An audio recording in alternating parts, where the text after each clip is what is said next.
We started our trip in Bad Wimpfen, a very nice town. Unfortunately, I don't have much video of it because we were enjoying it so much. We were following a geocache that acted as a tour guide through the city, showing us all the most interesting sights. This is one of them. That's the blue tower that you see behind this city hall.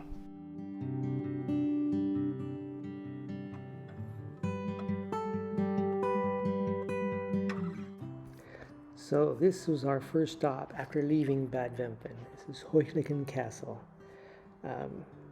Originally it was built in the 12th century, and it went through several ownerships until around 1400s, late 1400s. It came into the possession of the Teutonic Order. They, I guess, got some influence of the area, and this was one of their prizes that they got. They only occupied it for about 20 years, though, from what I understand, and then it was used for military and agricultural purposes. But over the years, it was renovated many, many times until it's gotten its current look. The interesting thing is that around the 1900s, a commercial company bought it and used it as an agricultural farm. And there were actually employee apartments. The buildings were renovated as employee apartments. And even to this day, their residential buildings have been sublet as offices and apartments. And there's certain part of the grounds was used or has been given over to the State Institute for Wine and Fruit Growing, and they have set up a growing test facility there.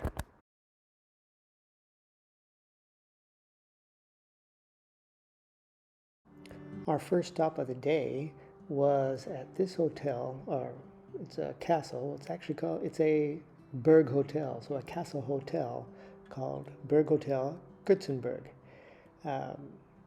It gets its name from a somewhat famous German called Götz von Berlichingen. He was born here in 1480. So he was a famous knight in German history, and he was romanticized as a kind of a Robin Hood who would steal from the rich and to give to the poor when he wasn't busy fighting in military campaigns against the Turks and the French. I guess that's why I also heard he was a mercenary, but that's beside the point. He was also known as Götz of the Iron Hand, a nickname which comes from the prosthetic that replaced the real one he lost at the siege of Landshut, one of the places he fought. So he was banished from the empire on a couple of occasions, but he returned to lead a faction in the Peasants' War. Eventually, he died at the age of 82 in a nearby hotel, and he was immortalized by a play from Johann Goethe,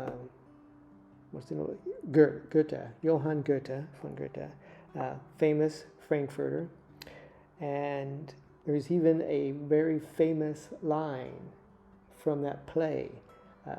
Goethe responded to a request for surrender by saying, "You can tell your commander to lick my ass."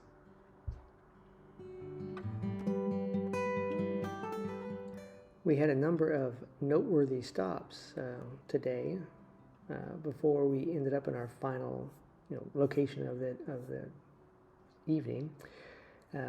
Our second one was this cluster. You can just see it passing in the top right corner. It is the Schöntal Monastery, or the Beautiful Valley Monastery.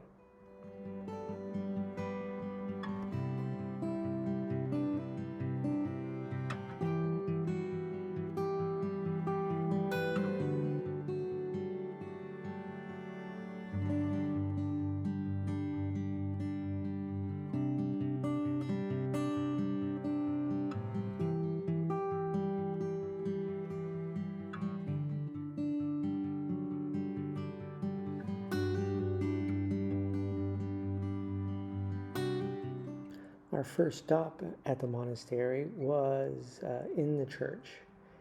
The whole complex was originally built in a Gothic style, but then some guy had come into charge of the monastery and refurbished it in the Baroque style. This is what we see today. It's a very ornate, beautiful building, and the whole compound was really nice. This is me approaching the altar. Unfortunately, we can only go so far, but that square was big enough for me to fit the GoPro in.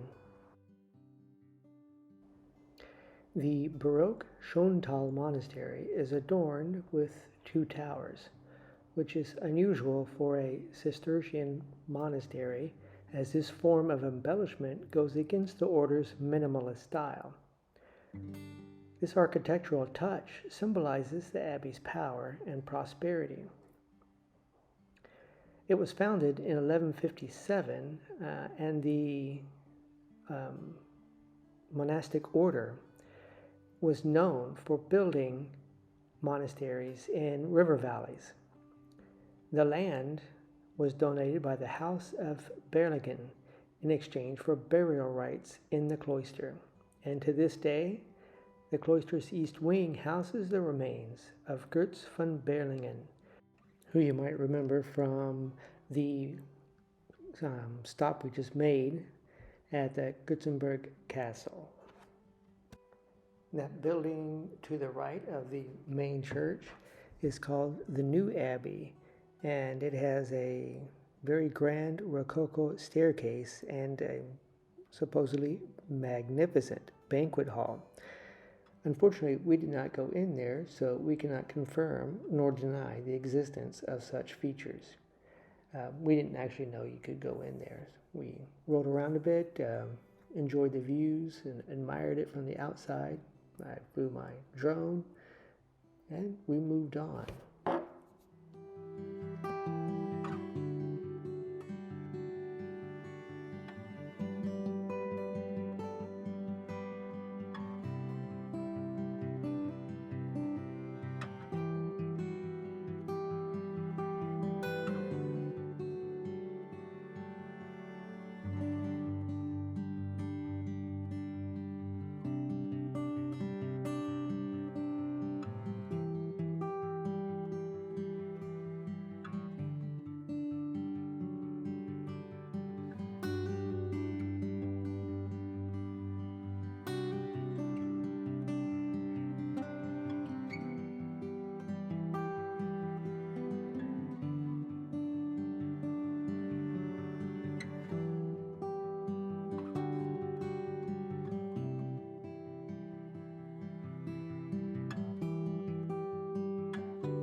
We then came to a small chapel. This is St. Wendelin zum Stein, which means St. Wendelin at the rock. It's a small chapel built between 1511 and 1515 as a pilgrimage chapel in the late Gothic style, dedicated to the patron saint of the shepherds, St. Wendelin, and built on behalf of Ursula von Berlingen. There's that name again. It's running all throughout this area. It was built on the site of a Romanesque predecessor chapel and is the third chapel at this particular place. In pre-Christian times, there was a Celtic spring sanctuary at this spot. At the time of the creation of the first chapel, it was not unusual by a decree of Pope Gregory the Great that pagan places of worship were converted into Christian places of worship.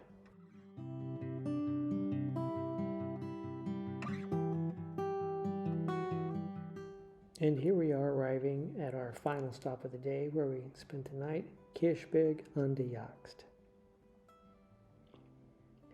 This is me riding uphill towards what's called the Upper Town, which is really the old town. It's the original town.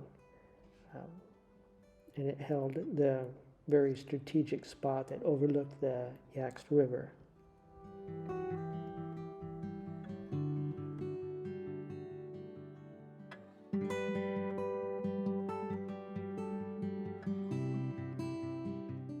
And that evening, I couldn't pass up an opportunity to make a drone flight, a drone video over the town. So let me tell you a little bit about it. As I said, the Upper Town, which is called the Städtle, is dominated by that town tower you can see on the right. Also, on the left, that large building on the left edge is a part of the town church. There's also a large castle complex, the largest complex in Hohenlohe. So it's strategically located on what is known as the Salt Road, which ran from west to east on the ridge between the Kocher and the Jagst rivers.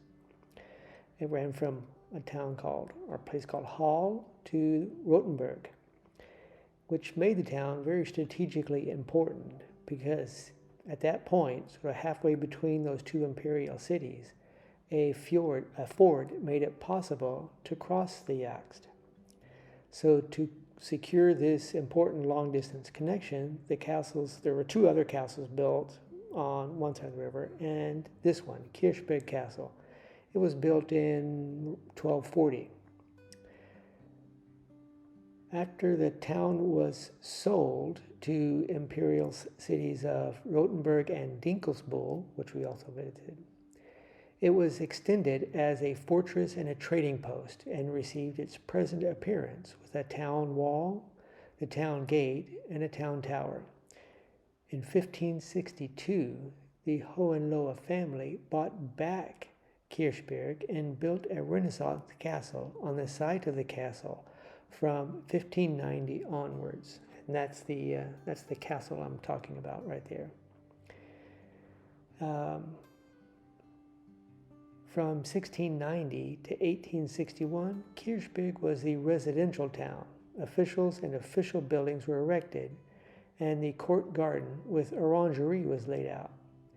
In 1806, it fell to Bavaria, and then in 1810 to the state of Württemberg, which is now called Baden-Württemberg. And then from the turn of the century until the 1950s, Kirchberg was a popular summer resort, frequented by painters who would try to capture the idyllic scenes that are of the town and surrounding area. That whole, the Upper Town, that whole thing is now classified and listed as an historical building.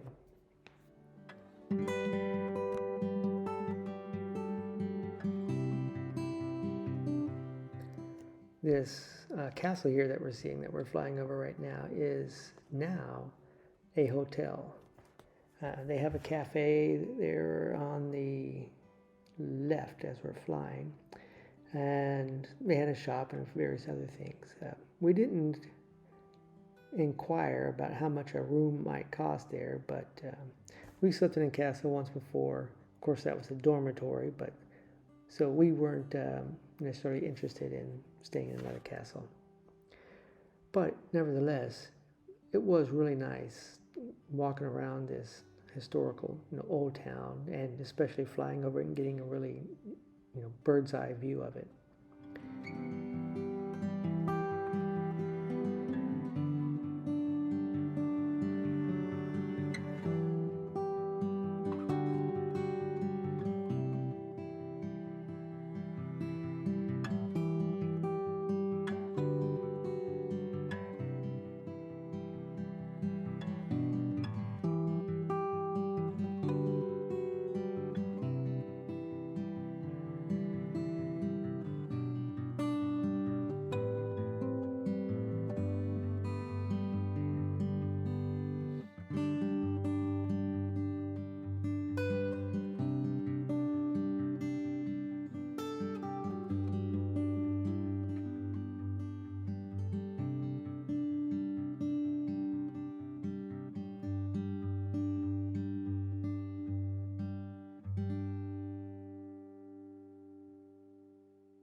arrival in Ellwangen was unspectacular, but fine.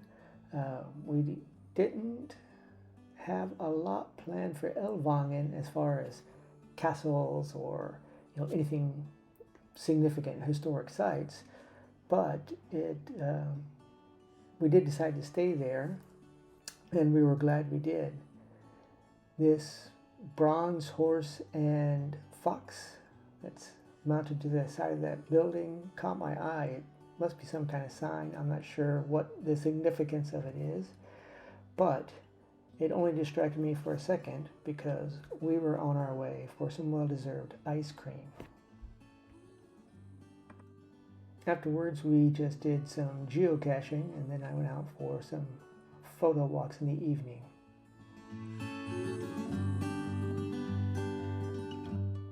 Before leaving Ellwangen the next morning, we had to stop at the castle. I mean, there's no way we're going to leave town without seeing that.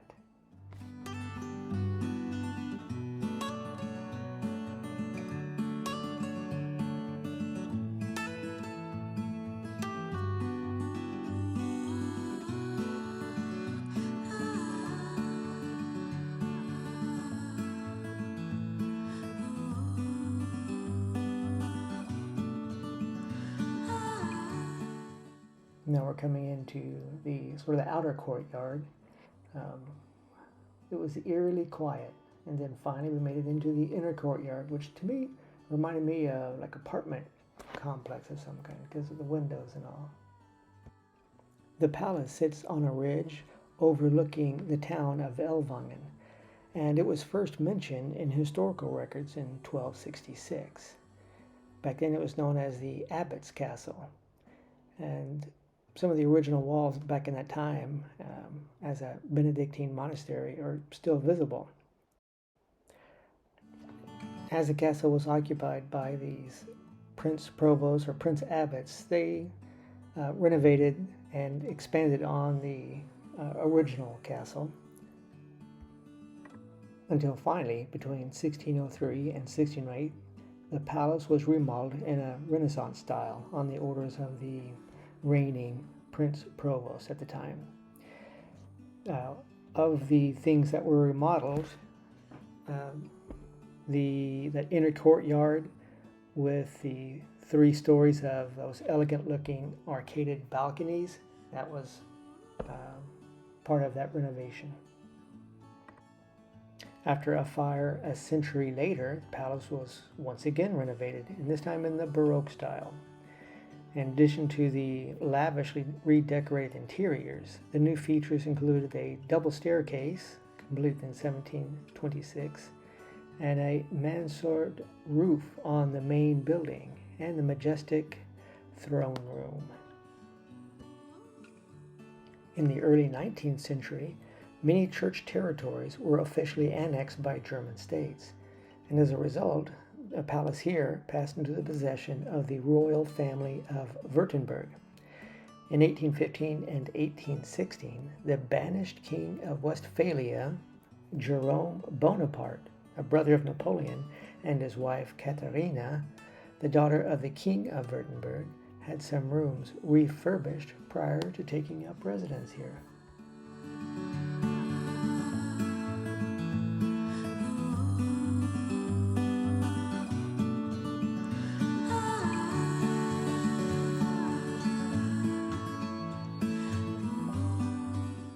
We made one stop here in one of the palace gardens. That was really nice.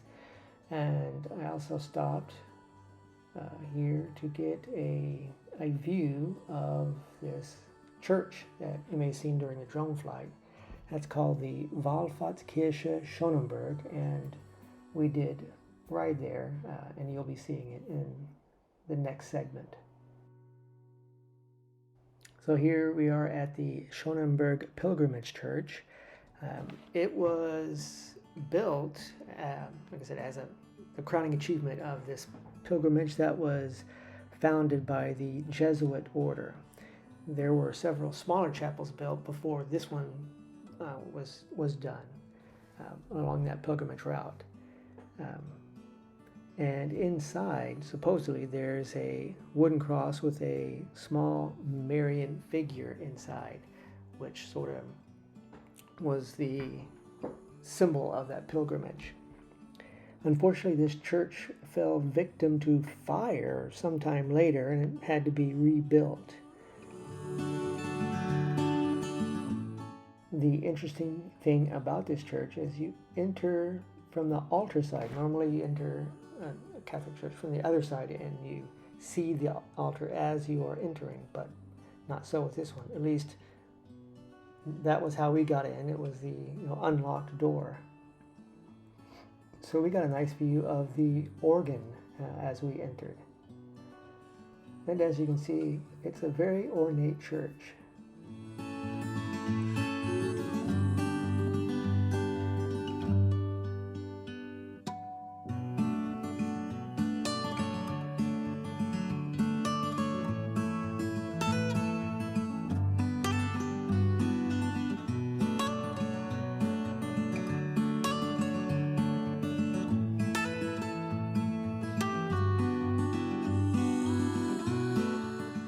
On the second floor of this church is the biggest nativity scene that I've ever seen. It was really impressive.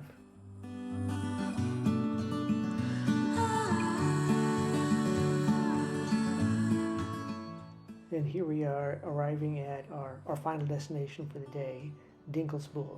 This was one of the more impressive towns during our trip. The historical city center was surrounded or enclosed by the city wall with these city tower gates all around.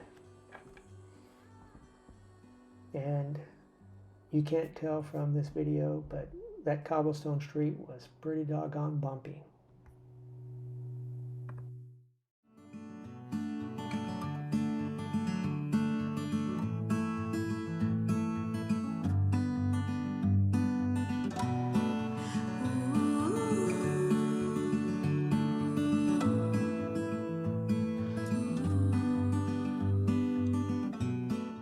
Here we are on my typical evening photo and video tour.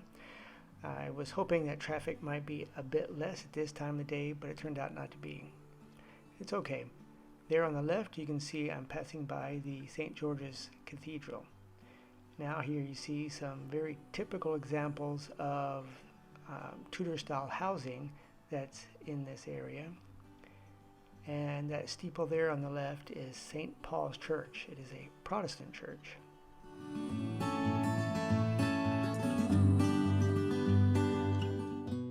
And here I am riding towards the Vornitz Gate.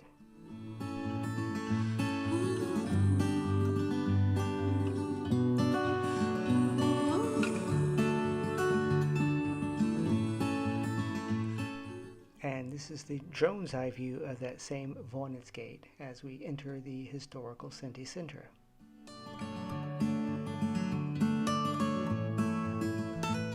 Here we have St. George's Minster, and it was built in the late 15th century in the Gothic style.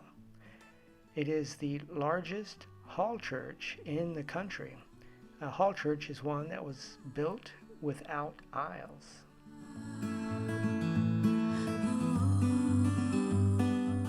Every summer, Dinkelsbühl celebrates the city's surrender to Swedish troops in 1632 during the 30 Years' War. The reenactment is played out by many of the town's residents. It features an array of Swedish soldiers attacking the city and children dressed in traditional garb coming to witness the event. Paper cones full of chocolate and candy are given as gifts to the children. This historical event is called the Kinderzecke. The name is derived from two German words, the one for child, Kinder, and Zecke, the bill for food and drink in an inn. And is called such because of the legend that a child saved the town from massacre by the Swedes during the surrender. The legend tells that when the Swedish army besieged the town, a teenage girl took the children to the Swedish general to beg for mercy. The Swedish general had recently lost his young son to illness, and a boy who approached him so closely resembled his own son that he decided to spare the town.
We departed Dinkelsbühl en route to Nordlingen through the most appropriate Nordlingen gate.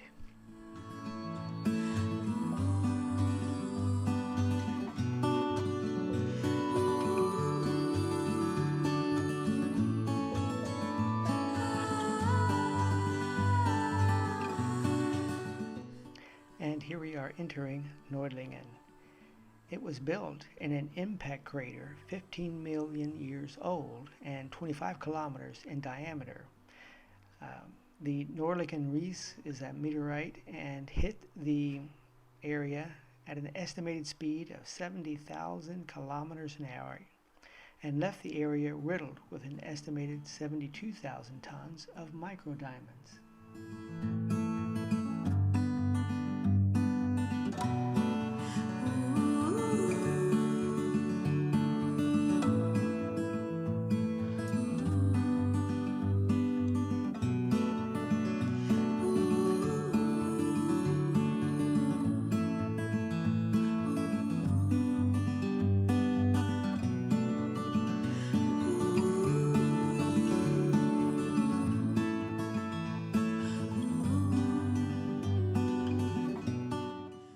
Nordlingen was first mentioned in recorded history in 898.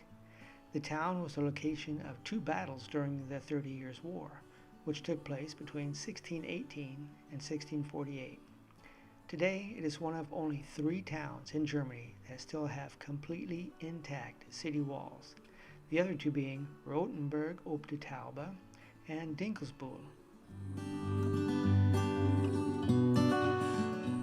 There's a view of the very typical church that's in the center of most of these towns. This one is called St. George's Church, and the tower there, or steeple, whatever you want to call it, is 90 meters high. I climbed all 300 plus steps to get up to the top of that and see the town from above. Some of the other notable buildings are the Town Hall, which dates back to the 13th century, and St. Salvator Church and the Spital, I believe it's called, which is a former medieval hospital. Do you remember that meteor impact I mentioned as we were entering the town and how it created microdiamonds? Well, a lot of the buildings here in the town are stone, and those stones contain a lot of those microdiamonds. Perhaps this real estate could be very expensive.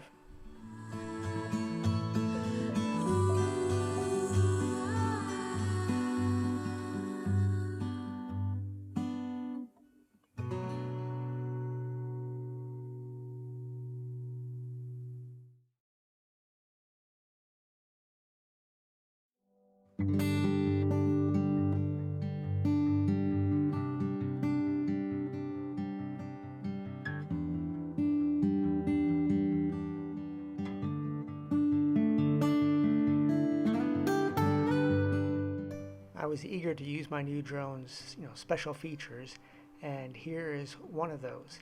It is flying on autopilot, following us as we approach some unnamed church.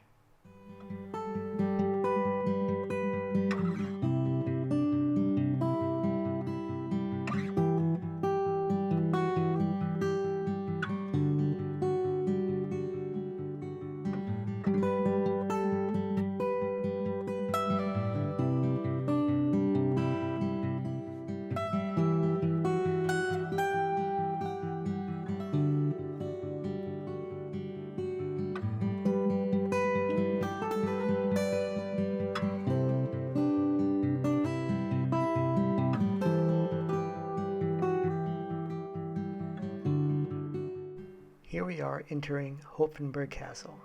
The name comes from the medieval word kappen, which means to gape or to look into the country. The entry bastion that we are passing through was built in 1534. Over its history, it has been transformed from a fortified to a residential castle with administrative headquarters, and has been renovated several times with a mixture of architectural styles. After the fall of the Hohenstaufen dynasty, the Counts of Uerdingen and their liege lords, the Lords of Gromberg, took over much of the land around the castle. Then later, in 1364, the Teutonic Order acquired the castle and used it as a base to organize troops for the Crusades. The castle was stormed many times during the Peasant Wars in 1525 and the 30 Years' War, but it never fell. During World War II, the National Socialist People's Welfare based their Gauschule here, where it served as an ideological training center for members of the group. Then, in 1945, the U.S. Army occupied it and organized their troops here. And since 1919, the castle is the home of the International Music School Academy's Cultural Center. Concerts and festivals are hosted here every summer.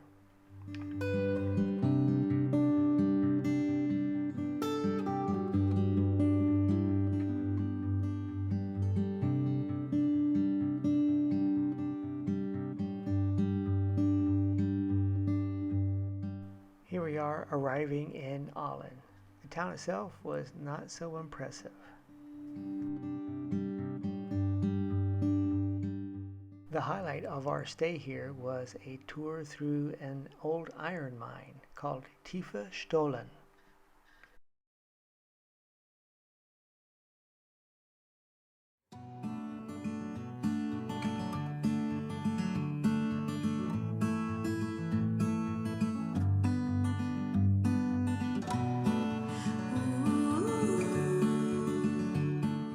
We arrived in Schwäbisch Hall via this very long covered bridge. In fact, it's the longest covered bridge I've ever seen in Germany.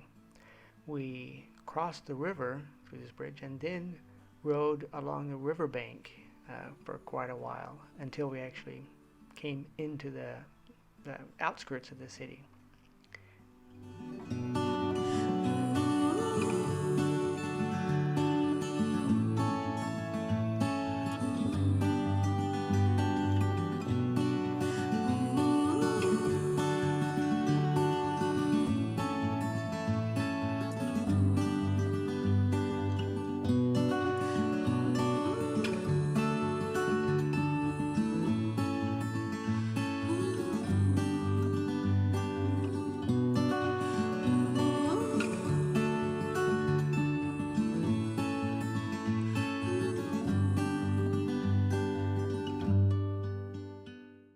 And here we have our first sighting of this beautiful historic city.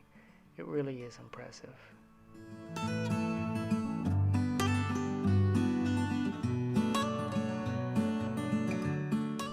After admiring that initial view, we continued on, rode along the cobblestone streets to get a more close-up view of the beautiful town and its architecture.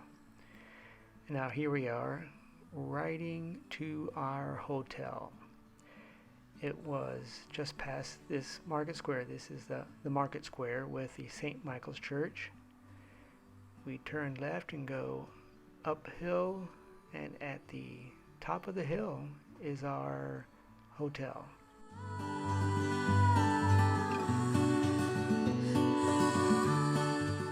We stayed here at the Hotel Scholl. It is comprised of 4 historic buildings, the oldest of which is 550 years old.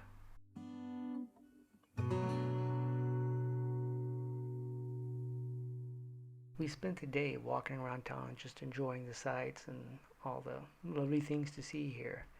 And then that evening it wasn't quite so conducive for a drone flight. The sun was in the wrong position at all. So I came back early morning and flew the drone. Schwäbisch Hall's original name was just Hall, until in 1934 it was officially changed to Schwäbisch Hall. Schwäbisch refers to the Swabian League, which was a mutual defense and peacekeeping association of imperial states, free imperial cities, principalities and knights and such, and located principally in the area of Swabia.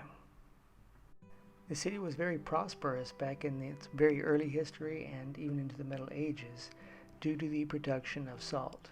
In fact, Celts produced salt from brine at this site as far back as the 5th century BC.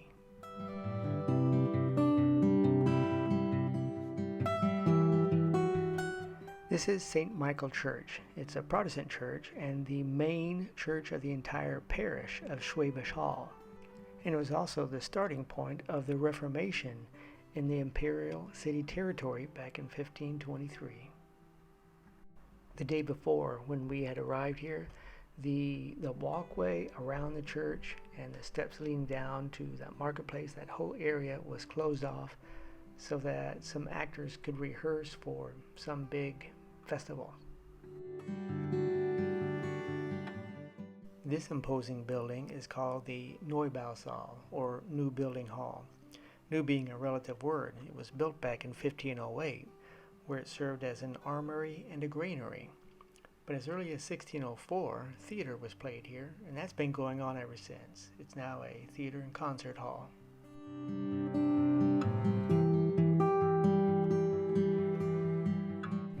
That there is the Red Bridge Tower.